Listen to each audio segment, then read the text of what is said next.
Chères téléspectatrices, chers téléspectateurs, bonjour. C'est un plaisir de vous retrouver pour cette édition de Fiscalité sans frontières. Ce mois-ci, nous mettons le cap sur l'Afrique de l'Est pour découvrir un pays devenu synonyme de transformation, le Rwanda.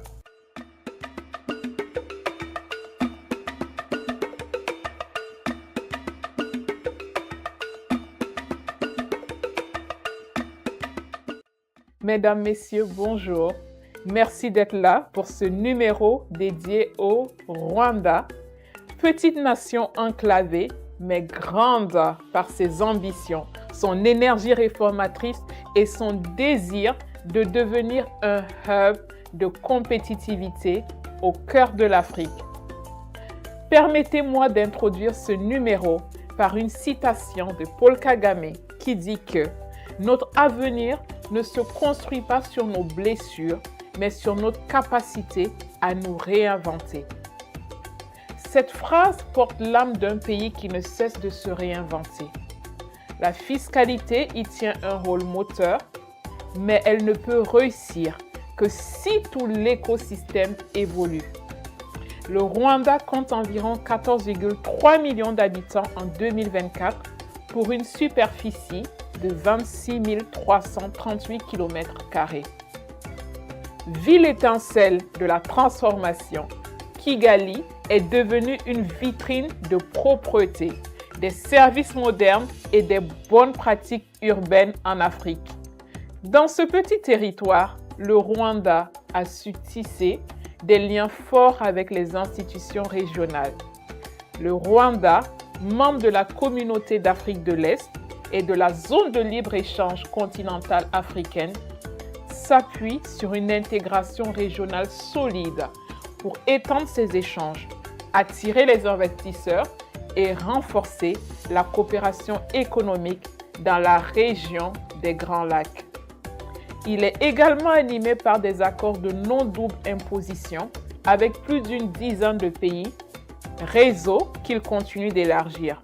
Le Rwanda dispose d'un système juridique de tradition civiliste hérité des influences allemandes et belges coloniales, qui intègre progressivement certains éléments du common law dans le cadre de ses réformes juridiques internes et de son adhésion au Commonwealth en 2009.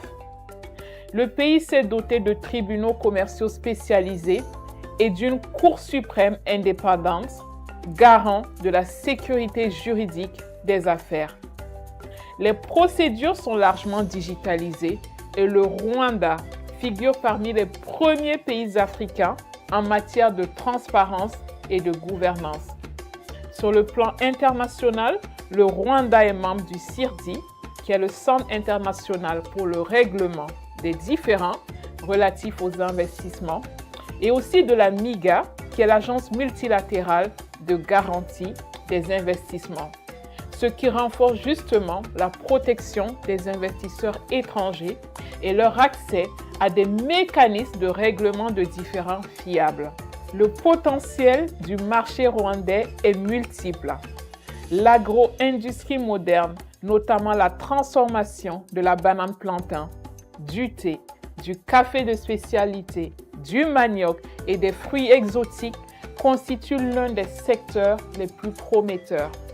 Le Rwanda mise aussi sur l'économie numérique, la fintech, les services cloud, la télésanté et l'e-learning connaissent une croissance rapide.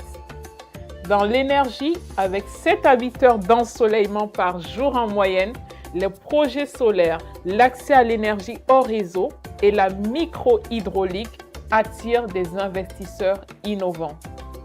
Le tourisme haut de gamme, axé sur l'écotourisme, parcs nationaux, gorilles, paysages variés, continue d'attirer la demande internationale. Enfin, Kigali accueille aujourd'hui de grands événements, conférences internationales, forums africains, salons économiques, créant un écosystème d'affaires très dynamique. Le Rwanda applique un système de droit civil inspiré des traditions allemandes et belges, Le pays a modernisé son cadre légal avec la digitalisation des procédures et la mise en place des tribunaux commerciaux efficaces. Mais comment le Rwanda structure-t-il sa fiscalité pour canaliser ce potentiel? Il ne s'agit pas seulement d'appliquer des taux, mais de bâtir une architecture intégrée. Le taux d'impôt sur les sociétés est de 30%. Toutefois, les sociétés nouvellement enregistrées sur les marchés de capitaux bénéficient de taux réduits pendant une période de 5 ans. 20% si elles vendent au moins 40% de leurs actions au public, 25% pour au moins 30% d'actions au public et 28% si elles vendent au moins 20% de leurs actions au public. Toutefois, les sociétés nouvellement enregistrées sur les marchés de capitaux bénéficient de taux réduits pendant une période de 5 ans. Un taux réduit de 20% si elles vendent au moins 40% de leurs actions au public, 25% si elles vendent au moins 30% et 28% si elles cèdent au moins 20% de leurs actions au public.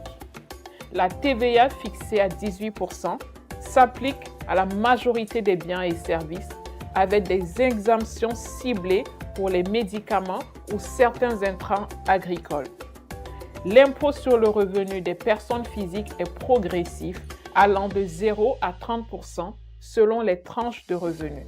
Pour les entreprises intégrées au Kigali International Financial Center, sous certaines conditions de substance, comme l'emploi local, dépenses en recherche et développement, siège régional effectif, l'État permet des exonérations partielles ou totales sur certains revenus financiers tels que les dividendes, les intérêts et les redevances sortantes. Le Rwanda a également signé des conventions de non-double imposition avec plus d'une dizaine de pays partenaires. Mais ces dispositifs ne sont qu'une partie du puzzle. L'attractivité nécessite des conditions et le Rwanda a mis en place un guichet unique pour l'investissement, le Rwanda Development Board, qui permet de créer une entreprise en quelques heures. Les formalités d'immatriculation, de permis de construction et de licence réglementaire sont fortement digitalisées. Ce guichet unique offre aussi du support aux investisseurs étrangers, un suivi de projets, des accords de garantie partielle face aux risques politiques via des partenaires comme l'AMIGA ou des fonds régionaux de garantie. De plus, le pays joue la carte de la transparence. Des audits réguliers, publication des incitations fiscales et engagement auprès du Forum mondial sur la transparence fiscale. Bien sûr, des défis subsistent. Le Rwanda reste un petit marché intérieur, ce qui impose aux entreprises de viser l'export. Le coût relatif du crédit, la concurrence régionale et la pression sur les devises sont des contraintes à prendre en compte. La collecte fiscale dans les zones rurales reste encore faible malgré des efforts pour élargir l'assiette. Aujourd'hui, la fiscalité au Rwanda ne se résume plus à lever des recettes, elle devient un instrument de stratégie, de compétitivité et de gouvernance. Elle doit soutenir les infrastructures, les services publics, l'éducation et la santé, tout en gardant la confiance des citoyens et des investisseurs. En conclusion, je dirais que le Rwanda offre un modèle que beaucoup observent. Un petit pays qui construit sa souveraineté économique non pas par la rente, mais par l'action, l'innovation et un système fiscal pensé pour l'avenir. Chères téléspectatrices, chers téléspectateurs, j'espère que ce numéro vous aura aidé à mieux comprendre les mécanismes fiscaux et les choix stratégiques du Rwanda. Je vous remercie pour votre attention. Notre prochaine escale sera Singapour, un petit État insulaire d'Asie du Sud-Est qui a bâti sa prospérité sur l'innovation, le commerce mondial et une fiscalité stratégique. Comprendre la fiscalité, c'est libérer le potentiel de son patrimoine.